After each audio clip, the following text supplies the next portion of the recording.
Framework বলতে কি বোঝায়? মনে করেন একজন ভদ্রলোক, সে মাটির পুতুল বানায়। কি বানায়? মাটির পুতুল বানায়। এখন এই ভদ্রলোক যতবারই মাটির পুতুল বানায় তাকে শুরু থেকেই স্টার্ট করতে হয়, মানে মাটি ভিজাইতে হয়, মাটি নরম করতে হয়, এরপর নির্দিষ্ট একটা আকৃতি দিতে হয়, তারপরে মাটির পুতুল হয়। তো একটা সময় সে চিন্তা করলো যে না, আমি এত কষ্ট করে বারবারই একটা পুতুল বানাতে গিয়ে শুরু একদম জিরো থেকে শুরু করব না। আমি কি করব, একদিন বসে বসে সারাদিন শুধু পা বানাবো, পরের দিন বসে বসে আমি শুধু হাত বানাবো, পরের দিন আমি মাথা বানাবো, পরের দিন আমি এরকম কোনো একটা কিছু বানাবো। এরকম অনেকগুলা জিনিস সে বানাইছে, প্রায় কয়েকশো হাত পা সে বানায় রাখছে। এরপরে সে একদিন কাজ শুরু করছে, সে দেখতেছে তার কাজটা অনেক সহজ হয়ে গেছে। কিরকম? সে যখন একটা পুতুল বানায় হাত তো রেডি করাই আছে, তাই না? দুইটা হাত, দুইটা পা রেডি করাই আছে, মাথা রেডি করাই আছে, যা শরীরটা জাস্ট কি করতেছে, শরীরটা তৈরি করে সব জোড়া লাগিয়ে দিচ্ছে। তার 5 মিনিটে কাজ শেষ। ইজি হয়ে গেছে না বিষয়টা? সে আবার আরেকটা পুতুল বানায়, মনে করেন একটা হাতি বানাবে, তখন কি করতেছে, 4টা পা চুজ করতেছে, চুজ করে লাগিয়ে দিচ্ছে, পাটাকে একটু মডিফাই করতেছে, ঠিক আছে, একটা হাতকে সুর হিসেবে লাগিয়ে দিচ্ছে, পরে কি করতেছে, ওটাকে সুর বানায় ফেলছে। সে অলরেডি জিনিসগুলা রেডিমেড তৈরি করেই রাখছে। কি করে রাখছে? তৈরি করেই রাখছে। দিস ইজ ওয়াই তার জন্য কাজটা অনেক সহজ হয়ে গেছে না, তাই তো? ওকে, একটা কাজ করার জন্য প্রয়োজনীয় জিনিসগুলো যেগুলো বারবারই শুরু থেকে স্টার্ট করতে হয়, যেগুলো বারবারই শুরু থেকে বানাইতে হয়, আপনি দেখতেছেন একই জিনিস বারবারই করা লাগতেছে। এই ধরনের জিনিসগুলা যদি আগে থেকেই বানানো থাকে আর সেটা সেট আকারে থাকে, যে একটা জায়গায় হাত পা সহ সবকিছু মনে করেন যে তৈরি করে রাখা আছে, জাস্ট এগুলো আমি ব্যবহার করে একটা পূর্ণাঙ্গ জিনিস বানাবো, ঠিক আছে, যেগুলো তৈরি করে রাখা হয়েছে ইউজ করার জন্য, এগুলাকে বলা হয় ফ্রেমওয়ার্ক। এগুলো পুরাটা মিলে একটা ফ্রেমওয়ার্ক। ফ্রেমওয়ার্কের নাম পুতুল ফ্রেমওয়ার্ক। ওকে, পুতুল ফ্রেমওয়ার্ক। পুতুল বানানোর জন্য হাত পাটা যা আছে সব তৈরি করা গেছে, জাস্ট ব্যবহার করতে হবে। বুঝাইতে পারছি? ওকে, এখন মনে করেন আমি একজন কাঠের দোকানদার, আমি টেবিল চেয়ার অনেক কিছু তৈরি করি। এই যে সামনে আমার ডেস্কটা আছে, এটাও আমি তৈরি করি। ওকে, এখন আমি চিন্তা করছি, আমি যদি প্রথম থেকে বারবার টেবিল বানাতে যাই, প্রথম থেকে চেয়ার বানাতে যাই, আমাকে বারবার কাঠ কাটতে হবে, ওইটাকে শেপে আনতে হবে, এরপর আমাকে কি করতে হবে, কালার করতে হবে, অনেক কিছু করতে হবে, করে তারপরে একটা টেবিল বানাইতে হবে, অনেক সময়ের বিষয়। সেটা না করে আমি যদি কি করি, মনে করেন এরকম নির্দিষ্ট একটা সাইজ, বিভিন্ন সাইজের কাঠ তৈরি করে রাখি, কালার করে রাখি, এরপরে ড্রয়ার আগে থেকে বানায় রাখি, তালা আগে থেকেই তৈরি করে রাখি, যাতে শুধুমাত্র ইউজ করতে পারে, বারবার যাতে আমাকে কাট কাটতে না হয়, বারবারই যাতে আমাকে শুরু থেকে স্টার্ট করতে না হয়। সেক্ষেত্রে আমি কি করে রাখছি, প্রয়োজনীয় জিনিসগুলো বানায় রাখছি, যখন খুশি তখন আমি তাড়াতাড়ি করে সেগুলো জোড়া দিয়েই বানায় ফেলতে পারবো পূর্ণাঙ্গ একটা টেবিল বা চেয়ার। তাহলে আমি যে এই যে জিনিসগুলো আগে থেকেই বানায় রাখছি, এটাকে বলা হচ্ছে ফ্রেমওয়ার্ক। কি বলা হচ্ছে? ফ্রেমওয়ার্ক। ওয়ার্ক মানে কি? ফ্রেম মানে একটা ফ্রেম তৈরি করা, মানে হচ্ছে একটা নির্দিষ্ট ফ্রেমের মধ্যে জিনিসগুলোকে বানায় রাখা। ওকে, বুঝা গেছে? ক্লিয়ার?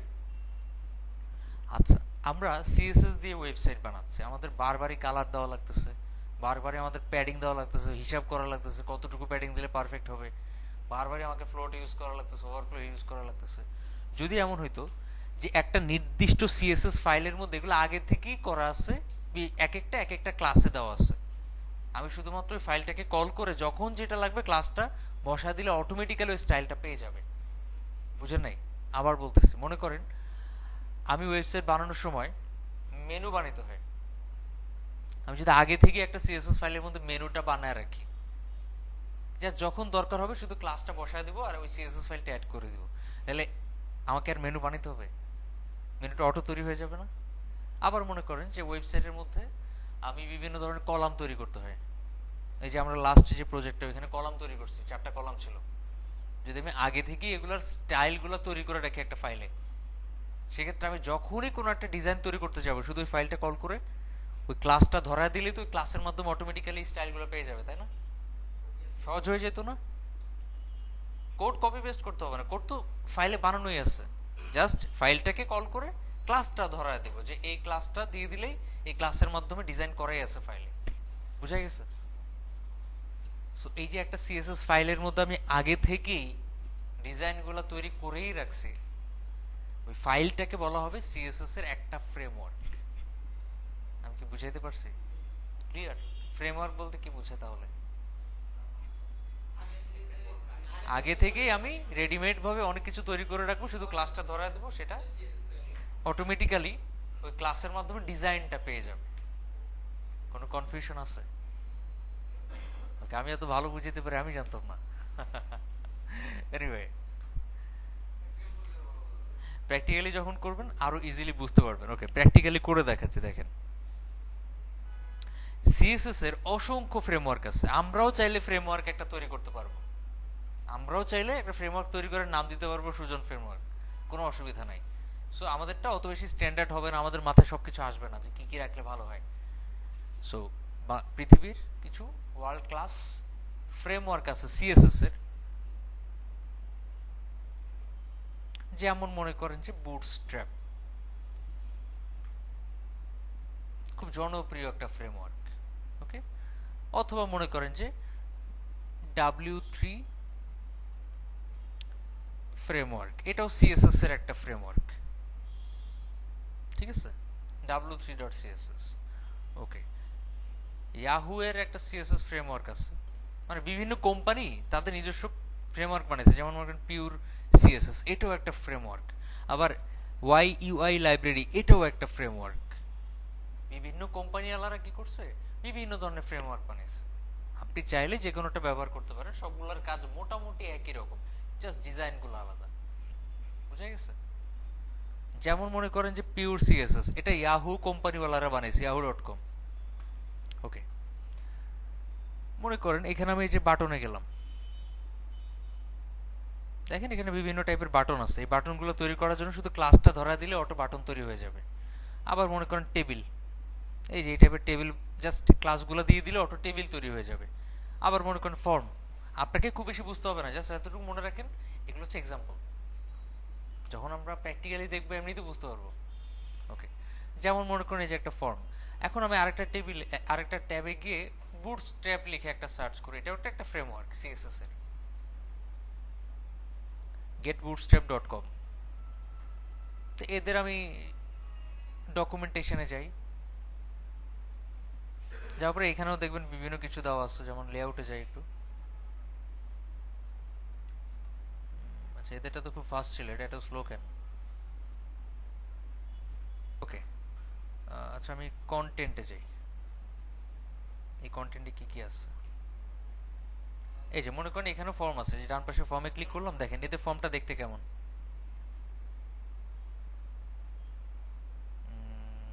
এরকম তো হওয়ার কথা না, একটু রিলোড দিই।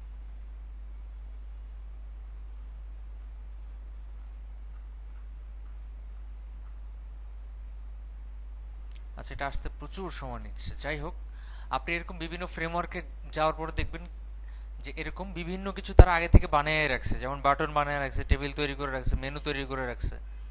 ঠিক আছে, এই যে দেখেন একটা মেনু, একটু নিচে যান, তারপর আর একটু নিচে যান, দেখেন মেনুর মধ্যে সাব মেনু তৈরি করা যায়,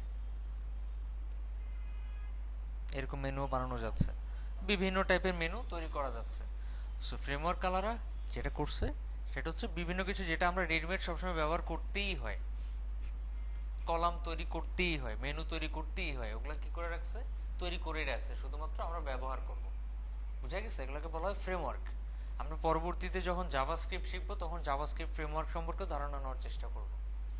বুঝা গেছে? আপাতত আমরা যেহেতু সিএসএস পারি এখন মোটামুটি যতটুকু সম্ভব, ঠিক আছে, যতটুকু পারি, ঠিক আছে, অতটুকু শেখার পর আমরা এখন শিখবো কি, সিএসএস এর ফ্রেমওয়ার্ক। আপনি এখন থেকে লাইফে যতবারই কোনো একটা ডিজাইন তৈরি করবেন, সরাসরি জিরো লেভেল থেকে শুরু করবেন না, কি করবেন, কোনো একটা ফ্রেমওয়ার্ক ব্যবহার করবেন, হয় বুটস্ট্র্যাপ, না হয় পিওর সিএসএস, না হয় YUI, অথবা w3.css, যে কোনো একটা ফ্রেমওয়ার্ক ব্যবহার করবেন। এখন আপনার যদি মাথায় কোশ্চেন আসে এতগুলো তো আমি পারি না, আপনি কি আমাকে এতগুলো শিখাবেন? এতগুলো শিখতে হবে না, আপনি যে কোনো একটা শিখলেই বাকিগুলো কিভাবে ইউজ করতে এমনি বুঝতে পারবেন। সবগুলোর সিস্টেম মোটামুটি একই রকম। বুঝা গেছে? আপনি যদি ক্রিয়েটিভ স্টুডেন্ট হইতে চান তাহলে একটা দেখানোর পরে বাকিগুলো একটা একটা করে ট্রাই করবেন, দেখবেন পারেন কিনা। ঠিক আছে?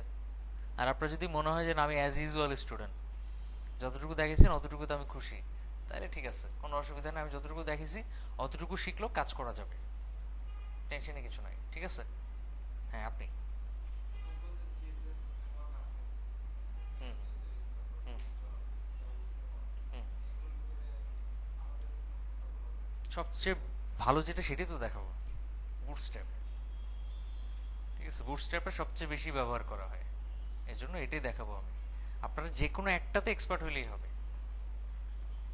আমি যদি বুটস্ট্র্যাপ দেখাচ্ছি, আপনি শুধু বুটস্ট্র্যাপে এক্সপার্ট হইলেই হবে। আমি জাস্ট বলতে চাচ্ছি, আপনি যদি চিন্তা করেন যে না আমি আর একটু ক্রিয়েটিভ হইতে চাই, তাহলে অন্যগুলো নিয়ে একটু নাড়াচাড়া করে দেখেন পারেন কিনা।